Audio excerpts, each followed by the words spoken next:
All right. Hi, everybody, and welcome to week 8. This week, we are focusing on teaching vocabulary.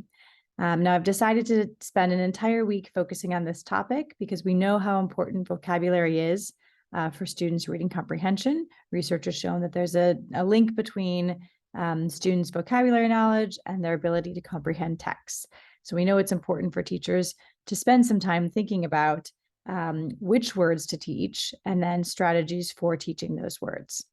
And I want to, before going into the content of the week, just remind everyone that when we talk about academic language and academic vocabulary, we're talking about the words that are commonly used in school settings, the words that students will commonly see as they engage with different texts at school. So it's important that we're not saying that school-based language is better than other ways of using language, and keeping that functional view on language that we've talked about in other weeks. It's important to recognize that students, for different forms of social language, students' home languages, all of those other ways that students engage with language outside of the classroom are also valid and important. But because we want students to also know how to use language in meaningful ways at school and to be able to engage with texts in meaningful ways, it's important that we think about how we can explicitly teach the language or the vocabulary that students may encounter. So with that lens in mind, let's talk a little bit about the content for this week. So first, you're going to be learning a little bit about how you can choose which words to teach. So you'll start by viewing a very short video from Dr. Cindy Lundgren talking about the concepts of bricks and mortar, which is a metaphor we've used before in this course, as a way to help you think about words that you would want to teach your multilingual learners, and also kind of to get you thinking a little bit more expansively beyond what we traditionally think of when we think of vocabulary words. And then you'll read the first chapter for this week, which is Dr. Margarita Calderon's chapter on selecting words to teach. And she talks about the 3 tiers of vocabulary, which I imagine some of you are familiar with, as one lens that you can use to think about which words would be the most important words to teach your multilingual learners that they might encounter in a text. After that, there's a chapter from 2 of the authors of the SIOP model, Deborah Short and Jana Echevarria. And in that chapter, they'll talk about word selection and then also give you some strategies for teaching vocabulary. So both of those chapters will give you a good base for thinking about how do you begin to identify which words are the most important words to be teaching. As you only have so many hours in the day, you want to make sure you're really targeted in thinking about the most important language that students need to make sense of a text or to engage with the learning for that day. After that, we're moving into specific strategies for introducing, practicing, and assessing vocabulary. These chapters have been selected very intentionally to help support you in your unit plan. As for the unit, you're going to be talking about ways that you would teach vocabulary or introduce vocabulary, practice the new words, and also assess students' knowledge of it. So you'll read another chapter from Calderon's book with some wonderful strategies for introducing and practicing vocabulary.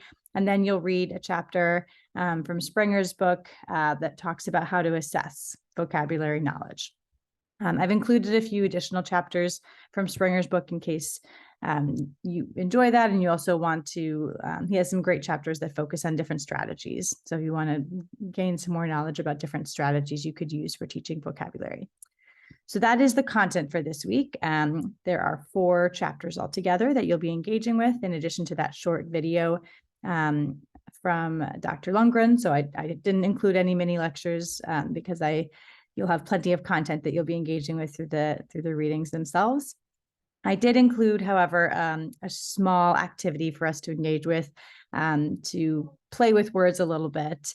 If you don't already have a root word wall in your classroom, or if you've never really focused on root words with your students in the past, I highly encourage you to do so. It's a great way to expand students' vocabulary knowledge because once they know the meanings of different roots or of different prefixes and suffixes, they can start to decode words and understand the meaning of words much more quickly because they already know what these different pieces of larger words mean. So I've created a little game that we're going to play in a Padlet In groups, each of you has been assigned a different route, and the game is essentially trying to come up with as many words that use that route as you can. And the winning team gets bragging rights for the rest of the semester. So may the best team win. And then finally, you're discussing and applying section for this week. You're going to have a discussion forum as usual. I've added a reflective template for this week's discussion forum. So make sure you download that and do that first, because you'll upload it as part of your post. And then you have your 2 responses as usual. For the unit plan, we are nearly done with all the different sections of the unit plan. This week, we're focusing on integrating those vocabulary strategies, so that you'll be doing the sections highlighted in gray in your unit. Do feel free, if you haven't finished other sections or you're still workshopping them, to go back and tweak them as needed, because you will be submitting a completed draft of your unit plan to me by Tuesday, November 8th. So make sure that that's ready to go, and that you're continuing to make good progress. You'll have a draft ready for them. And then, of course, the other 2 big projects that you should be steadily working on, make sure for that school district problem paper or advocacy paper that you're continuing to make progress on that. I did add a section for if you'd like any feedback. I added a note saying if you want feedback on your paper, I'm happy to read a draft of it if you can get it to me before the Thanksgiving break. So by Friday, November 18th. You're also always welcome to email me if you want to set up a time to talk through your paper. In the professional development project, just a reminder that is due. The materials from your workshop and your reflection are due on Sunday, November 20th. So we're getting closer to that date.